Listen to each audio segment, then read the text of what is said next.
In the comments of my last video, Paranetra asked, how do you get over your mediocrity? Not even mediocrity. How do you push through and write knowing very well that what you're writing is awful? This is especially hard when you're older and have plenty of breathing under your belt. I know what great writing is. I know what compelling plots are. I know what relatable characters are. That's why it's so painful to look at my own writing and not to throw everything through the window. This is a pain that I'm sure a lot of us can really identify with. And today we're going to discuss why it might not be the negative thing it feels like. Emlyn Wood provided a good answer in a reply. One suggestion was a summary of an Ira Glass video. In it, he says this happens because your taste is good, and now you just have to work to catch up with your taste so that your work will get to the point where it matches your taste / gets to the standard you want it to be. Thanks to Paranetra for the question, and thanks to Emlyn Wood for a lot of good replies in the comments and for bringing my attention to this Ira Glass video, which I had never seen. So I did look it up, and it's really great. I'm going to play an edit, edited to generalize what Ira says for all creative endeavors while he was speaking mostly to people in television and radio. I'll link to the original interview in the description. Nobody tells people who are beginners, and I really wish somebody had told this to me, is that all of us who do creative work, like, we get into it, and we get into it because we have good taste. But it's like there's a gap, that for the first couple years that you're making stuff, what you're making isn't so good, okay? It's not that great. It's trying to be good. It has ambition to be good, but it's not quite that good. But your taste, the thing that got you into the game, your taste is still killer. And your taste is good enough that you can tell that what you're making is kind of a disappointment to you. You know what I mean? A lot of people never get past that phase. A lot of people at that point, they quit. And the thing I would just say to you with all my heart is that most everybody I know who does interesting creative work, they went through a phase of years where they had really good taste. They could tell what they were making wasn't as good as they wanted it to be. They knew it felt short. It didn't have this special thing that we wanted it to have. And the thing I would say to you is everybody goes through that. And for you to go through it, if you're going through it right now, if you're just getting out of that phase, you got to know it's totally normal. And the most important possible thing you could do is do a lot of work. Do a huge volume of work. Put yourself on a deadline so that every week or every month you know you're going to finish one story. Because it's only by actually going through a volume of work that you're actually going to catch up and close that gap. And the work you're making will be as good as your ambitions. In my case, I took longer to figure out how to do this than anybody I've ever met. It takes a while. It's going to take you a while. It's normal to take a while, and you just have to fight your way through that. Okay? So good. So applicable to all creators. Probably, honestly, to everyone striving to do something really difficult. But the thing that we strive to do is to create an artifact that then hangs around staring us in the face with our shortcomings, unlike, say, what an athlete does. There are a few things Ira said that I want to point out and expand upon. 1, the most important possible thing you could do is do a lot of work. Do a huge volume of work. Put yourself on a deadline. Again, you find someone great endorsing hard work over natural brilliance. This American Life is easily one of the most beloved radio programs. It might be the most. If you can make something that good, you've done it. You can just lay down and die after that. And according to Ira, he did it through hard work. He says he feels that he had a harder time getting to that level than your average person. Obviously, in an interview, you have to limit the things that you say. So I'm not saying that I'm saying anything contrary to what he was saying.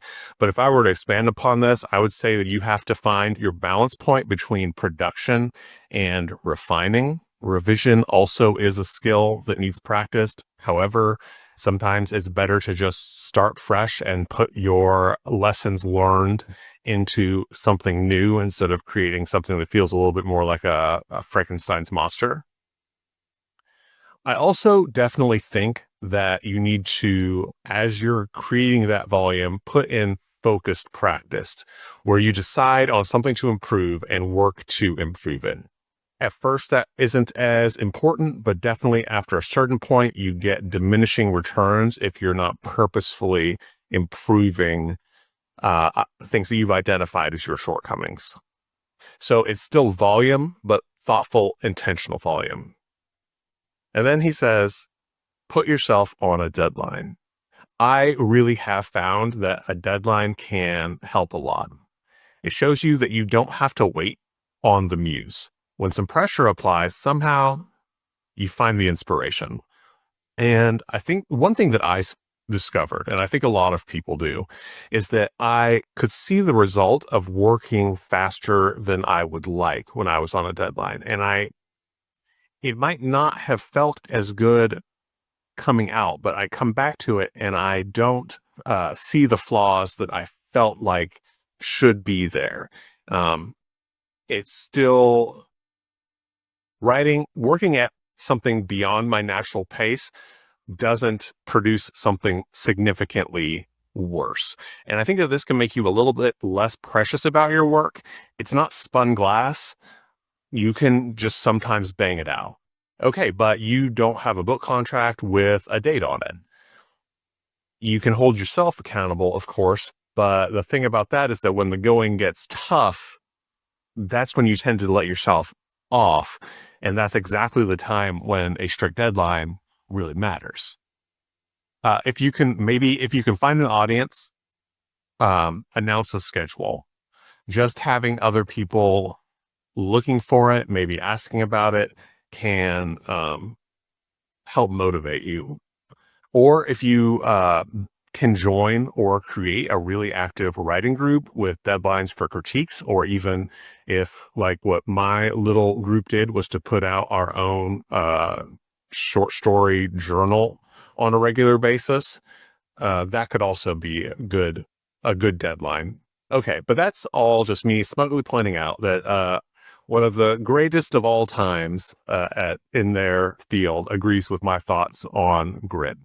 Let's get to what new things you can take out of this. Feeling like you're not where you want to be is a good thing. Does it make you feel good? No, of course not. But that gap tells you which way to work. Instead of wandering back and forth or even in circles, if you can see your shortcomings, it gives you a direction. If you don't have this, you can wander without actually making progress, because progress requires a direction, and your dissatisfaction with your work provides that direction. That wandering that I'm discussing is a very bad state to be in, because you will never move beyond the limits of your own taste. Now, you can extend your taste. I'm not saying it's something fixed, and once you hit it, that's it for you. You should be consuming great things in multiple mediums all the time. That's one big reason why it's so important to read, and also I think so important to look at great art and watch great movies and play great video games like Doom 2, because you will never create better than your taste. Writing fiction is too granular. You make too many tiny choices that each need to be good for happy accidents to carry you very far beyond your capacity to recognize what you've done. What this means is that the more despair you feel, the more room you have to grow.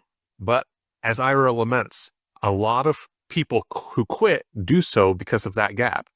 And although had never quite seen it put this way, that's a huge part of the purpose of this video, is to reframe all the issues that we have and let you know that you don't fail until you quit, that the people who succeed are the people who hang in there the longest. Now, you will also see many oblivious creators in many mediums happily churning out junk because they are delusional that their stuff is great. Honestly, if their expectations are set more correctly than their interpretation ability of their own work, great, I'm happy for them. But they won't improve much because they don't know that they need to, and because they have no direction to work towards. And then on the other hand, you see people with good taste despairing at what their current ability can create, and then quitting. First, to be great at anything, recognize it takes years or decades of work. At things without a good on-ramping point, those years can be spent totally sucking. And I think that fiction can often be like this. Another thing like this is the realm of computer programming that I did, where there wasn't a good spot for junior developers to be productive while they ramped up. As a junior programmer, I marveled at the ability of the senior programmers. Well, they had all worked for a decade plus, full time, 8 or more hours a day, day after day after day. Not only did they write difficult code, their code was peer reviewed, their weaknesses were pointed out. Writing fiction is no different than this. You can't expect I don't know what it is, but we feel like our first book should be really good, or our second book. Almost every overnight success has a bunch of unpublished books behind them. Or, like I said, success doesn't necessarily mean that much. They may not really be great, but their audience can't tell because success and quality aren't really that tightly coupled. There's kind of a certain threshold you have to hit, and beyond that, you're going to please a certain sort of reader and yourself and your peers. And then there are the very few natural geniuses who start very far ahead, who we all like to obsess over. Okay, so the takeaway of this from my perspective is, 1, recognize the gap as an opportunity that people who are satisfied by their work don't have, because it honestly is. It doesn't feel good, but you have to just embrace the discomfort. It sucks, but there's no other answer. You need that feeling to get better. 2, a point slightly less grind set hustle bro. Sometimes stop and look back. There were only a couple of good things that I took from the book, The Miracle Morning. Mostly it was your standard self-help productivity book, but it had a couple of good things.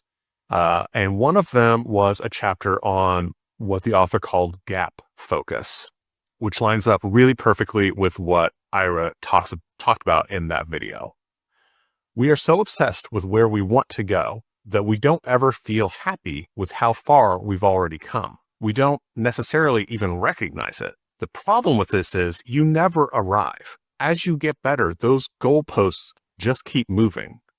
Very often your taste and your ability to discern little things that you could do better just grows as you become a better writer. That's a good thing, but it's like perpetual dissatisfaction.